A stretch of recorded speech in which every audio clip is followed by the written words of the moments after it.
Alright guys, we're back, and this is another video of me starting to demonstrate now with my students experiential learning theory. It works really well within a practical setting.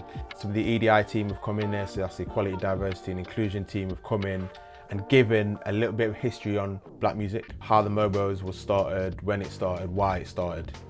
So the theme for the actual event that the students are working towards is a Mobo style event. This is now testing your memory. No, just draw it out. Okay, so it's not going to be like perfect. Yeah. But like that would be like the drum stage, then stage there, singer stage, and then obviously the Don't forget we have the six. Yeah, 6 there, exactly. Yeah, but then we're looking for the DJ. We won't need anything, we'll just slap on shut floor. Yeah, but what about that? So it's a great example here. They're analysing. One of the students has drawn where the stage could potentially go, and now they're starting to analyse. Would it work for the lineup? Would it work for cameras? Would it work in the room? Which is good, and we're starting to kind of form a bit of dialogue. One of them's questioning, "Oh, have you thought about this? Have you thought about that?"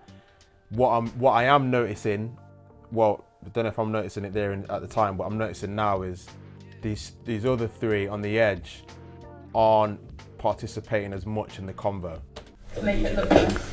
The only thing with it being the table here is that it looks like he's quite above the desk. Yeah. You can do it. So again, I think what would be good is when we get the camera out, have a look. Yeah, that's what.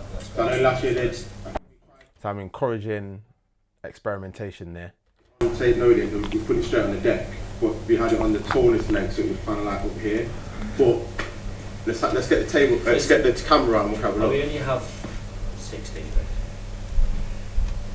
Do we only have 6, or do we have? What I should have done is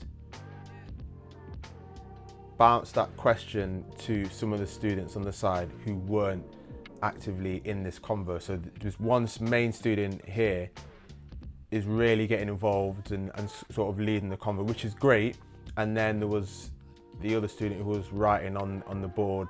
They're quite active in this bit, but there's quite a few other passive ones. And to get them involved, I would have bounced my questions, well, I should have bounced my questions to those who aren't involved, just to kind of poke them into, what do you think? How would you change it? Is it something you've done before? So here I've got 2 students just to grab a stage deck.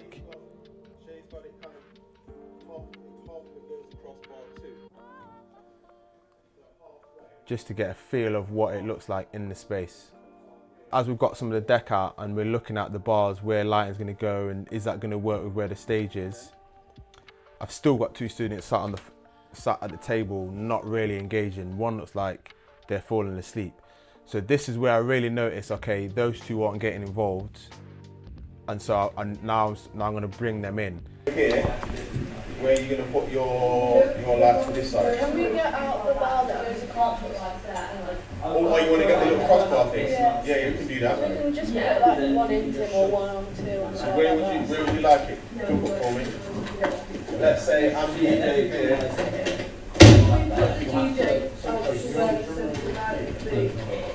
Oh, this centre line here, yeah? I've probably put a bar across there. That was a couple hours for them to set it up and get ready. We had a band coming in the afternoon, which is good, because then again, it gives them more experience to kind of see, okay, what they've planned, what they had a feel for in the room, what they've rigged and set up. Does it work? Are they happy with it? And then it creates great content for reflection at the end of the session. I didn't capture that on video, but at the end of the session, I get them to reflect, okay, well, what are some of the things you could have improved on? What are some of the things you liked about today? I'm really into this experiential learning theory, so I think it works really well in a practical sense, and I'm going to run with it more, especially in this setting. All right, guys, stay tuned to the next video.